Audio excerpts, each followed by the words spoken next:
Are we doing a science section now?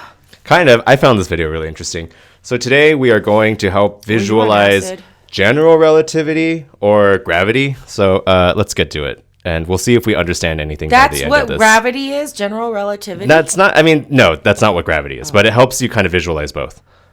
How to visualize general relativity. The goal of this video is to show different representations of the theory and to put forward a brand new one, which I have not yet encountered, although it possesses a great number of qualities. The idea behind this new representation is to make the best possible use of the video format, and in particular its temporal dimension, in order to faithfully means time. Reproduce what the mathematics tell us.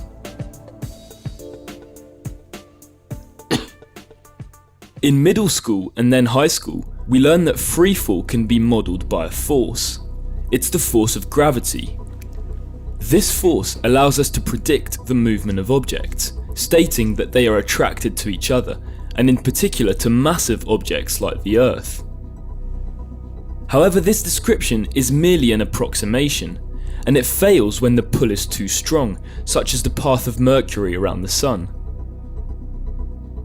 It was in 1915 that Albert Einstein proposed a new theory, a rigorous mathematical model which made it possible to describe freefall more accurately. For Einstein, there is no such thing as a force that would act at a distance. It is the fabric of the universe itself which gets distorted and drags objects into a fall. Okay, so what they were saying before is the previous way we looked at things. Yeah, the previous model was huge masses would attract things and, it would fall towards each other. Right, yeah, that's what I learned too. Right, but then the cores, Einstein... heavy cores, weighted cores. Right, so the Einstein formula is actually a definition of the fabric of space-time and how things flow through that. And that predicts like their curve much better than our previous model. In order to grasp this very complex theory, it is important to design visualizations that make it more intuitive.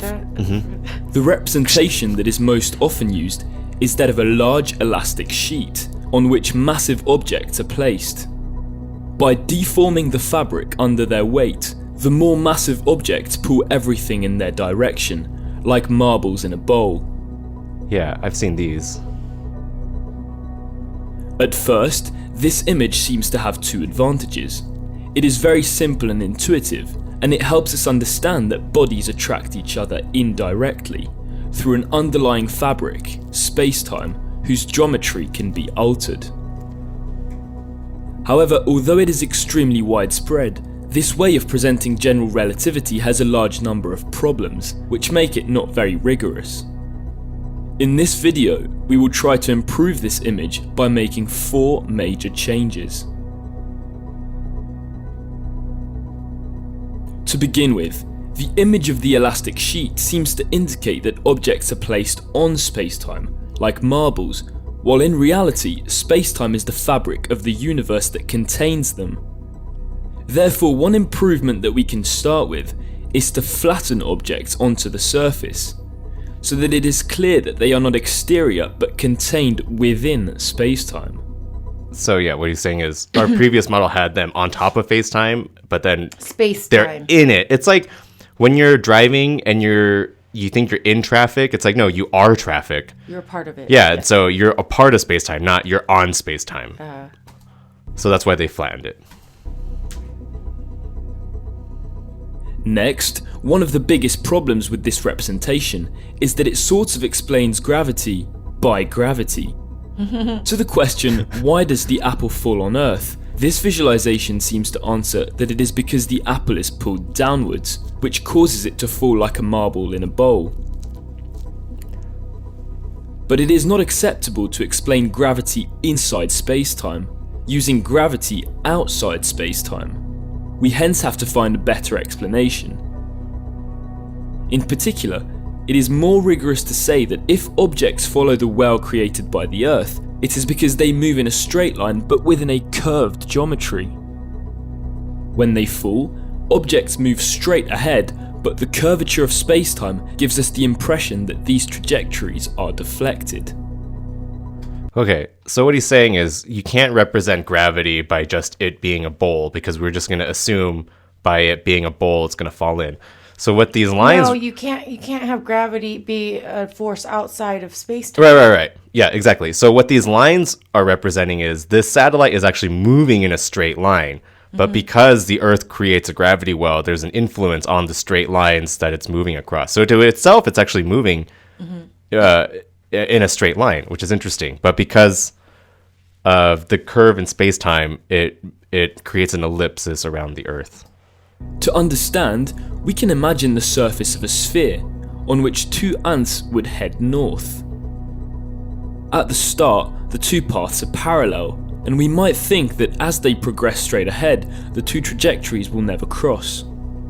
However, the two ants end up meeting at the North Pole. This is possible thanks to the curved geometry of the sphere, on which straight lines tend to get closer to one another. Inside space-time, the phenomenon is similar, and objects seem to attract each other when they are simply following the curved geometry in straight lines. However, this picture of an elastic sheet is still misleading. Indeed, one could think that if space-time can bend, it is due to the existence of a higher dimension. Here, for example, the two-dimensional sheet seems to bend into a third dimension. In reality, this is not the case, and the mathematics of relativity do not require any higher dimension for the universe to bend. It is therefore preferable not to represent this sheet seen from the side, but rather from the top, with a grid to illustrate the curvature. While we're here, this also allows us to restore the three dimensions of space in which we live. Wow. Finally, the most important issue with this of representation Yeah.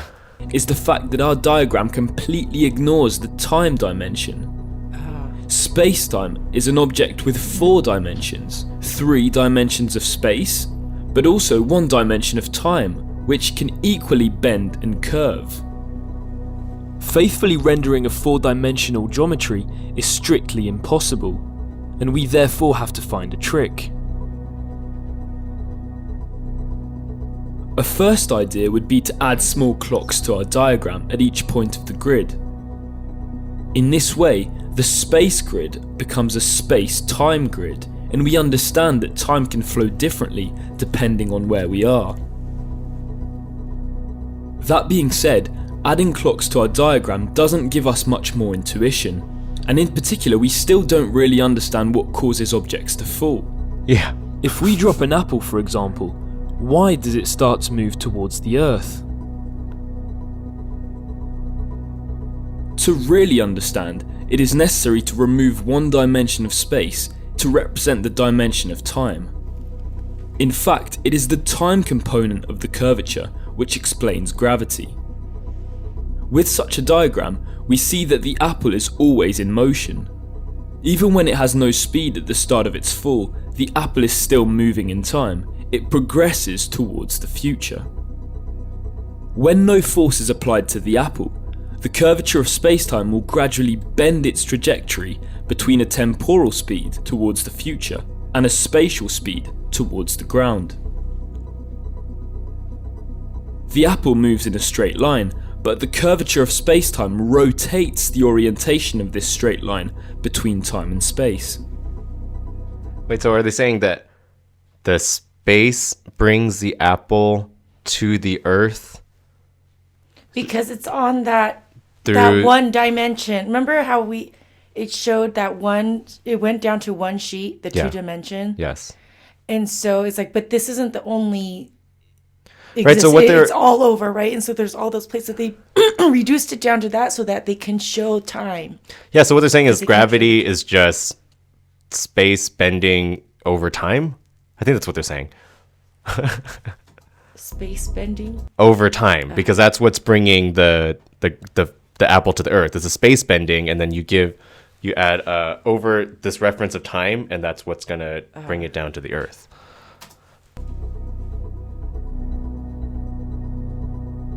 We therefore understand that if the apple falls towards the ground, The Earth and the it is apple because were on it two trajectories, and they're coming to a time where they're going to meet. started with a speed through time. Ants? The curvature of space-time generated by the Earth has merely converted this temporal speed into a spatial speed. It's time speed to a spatial speed. Having said that, as human beings, we do not perceive the temporal speed of objects. When an apple is dropped, it appears to us to be motionless. We do not perceive the fact that it has a motion through time.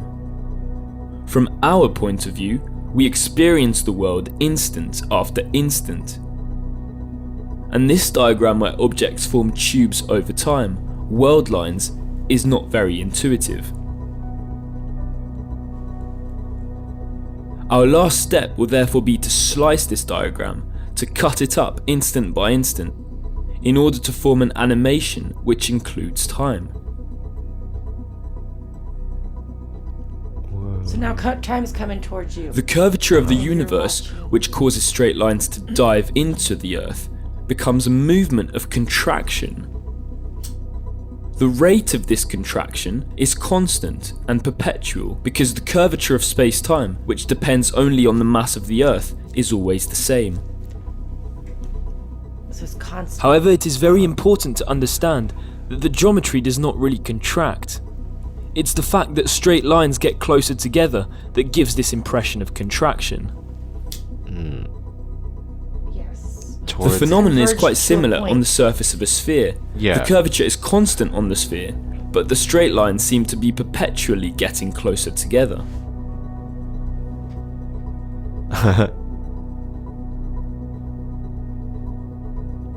So It is this representation which I find to be the most appealing for visualizing general relativity.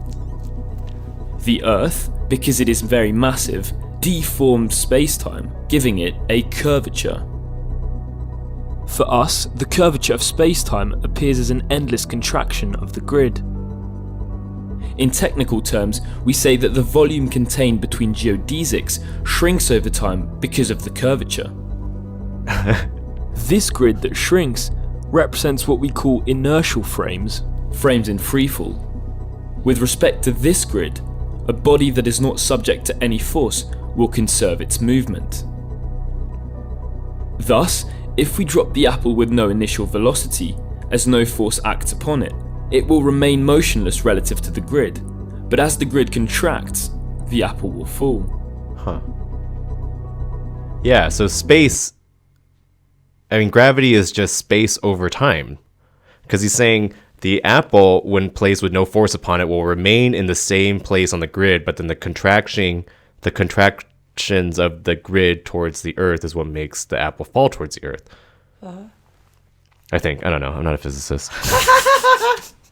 Just trying to understand. With this image of relativity, it is also easy to see that the surface of the planet is constantly accelerating upwards, because it is always going against the natural movement of the grid.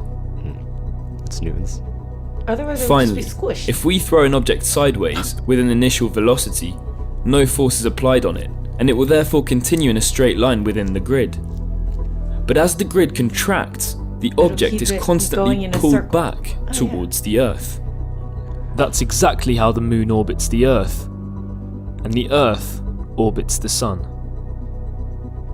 Wow. So seeing, space-time in this like four-dimensional, or I guess three-dimensional grid, and seeing the lines contract, and then knowing that things are actually moving in like straight lines, but their Due to the grids are contractions. being warped by these big, massive celestial bodies, or anything I guess can affect the grid.